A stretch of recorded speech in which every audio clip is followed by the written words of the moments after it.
Apprenez le français facilement, rapidement et avec plaisir. Abonnez-vous et commencez votre aventure linguistique avec nous. Salut Youssef. Tu te souviens, hier on avait dit qu'on parlerait de nos projets de vacances. Oui, bien sûr, c'est un sujet qui me plaît beaucoup. Les vacances, c'est toujours un moment que j'attends avec impatience. Alors, dis-moi, tu as déjà prévu quelque chose? Pas encore précisément, mais j'aimerais bien partir quelque part cet été.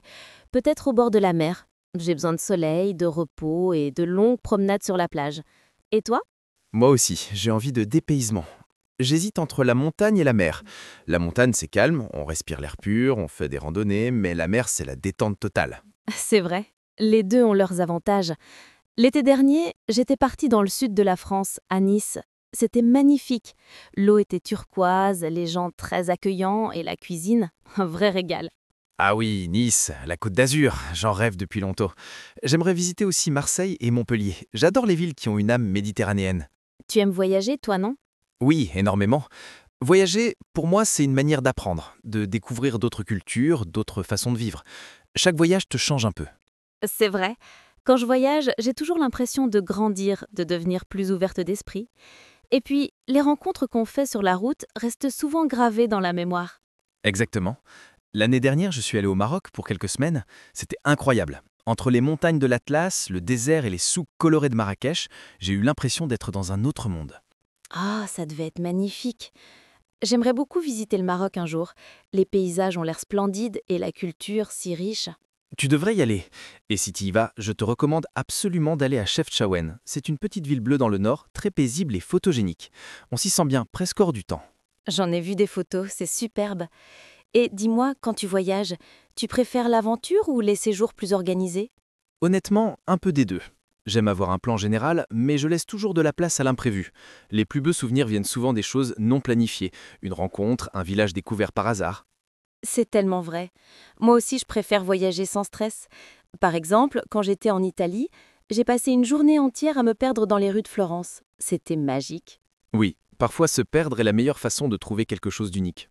Et sinon, avec qui tu pars en général? Seul, en famille, avec des amis? Ça dépend. Parfois seul, quand j'ai besoin de réfléchir et de me ressourcer. D'autres fois avec des amis pour partager des moments plus légers. Et toi? J'aime voyager à deux ou en petits groupes. J'adore partager les découvertes, mais j'ai aussi besoin de temps pour moi. On est pareil. Tu sais, ce que j'aimerais faire un jour, c'est un grand voyage en train à travers l'Europe. Passer par plusieurs pays, m'arrêter où je veux, rencontrer des gens. Quelle belle idée! C'est un peu un rêve de liberté. Moi, j'aimerais faire un road trip sur la côte ouest de la France, de Bordeaux jusqu'à la Bretagne. Ah, la Bretagne, ça doit être magnifique aussi, entre la mer, les falaises et les villages typiques. Oui, et les crêpes. Impossible de visiter la Bretagne sans goûter une vraie crêpe au beurre salé. Ah oui, la gastronomie, c'est une autre forme de voyage. Exactement.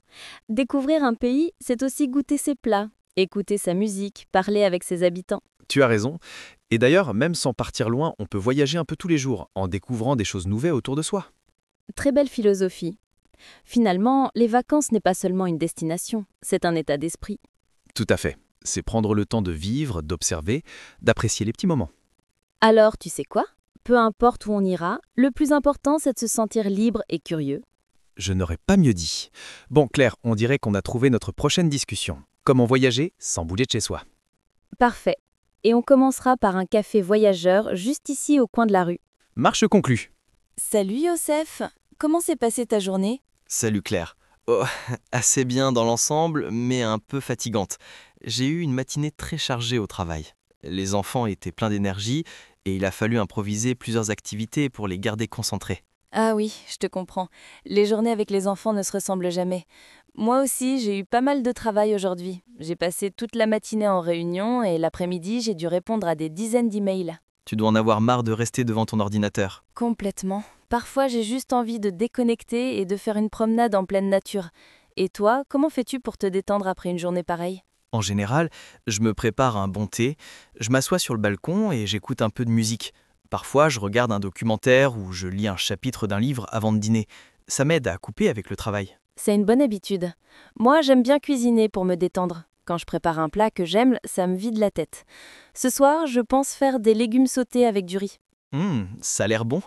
Tu cuisines souvent? Oui, presque tous les soirs. J'essaie d'éviter les plats tout prêts. Et toi, tu cuisines? Disons que je me débrouille. Je fais des choses simples, des pâtes, des omelettes, parfois du couscous le week-end. J'aime quand ça reste rapide et bon. Tu devrais venir dîner chez moi un soir, je te ferai découvrir mes recettes préférées. Avec plaisir, mais attention, je viendrai avec mon appétit.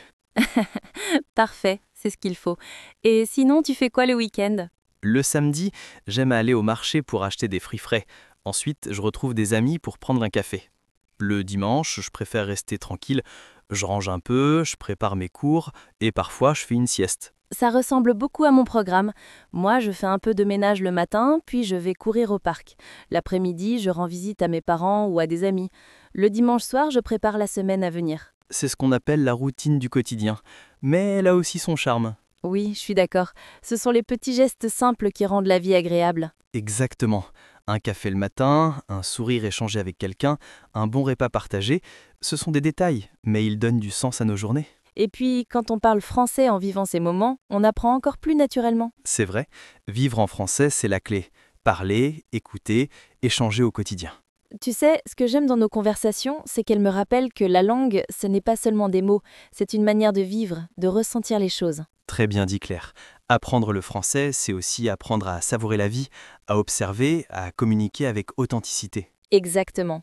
Et puis, nos petites conversations quotidiennes deviennent un vrai exercice. Oui, une gymnastique linguistique, comme j'aime l'appeler. On devrait en faire plus souvent, ces conversations de la vie quotidienne. D'accord, mais la prochaine fois, c'est toi qui choisis le sujet. Marché conclu. Et si on parlait demain de nos projets pour les vacances? Excellente idée. J'ai déjà plein de rêves à partager.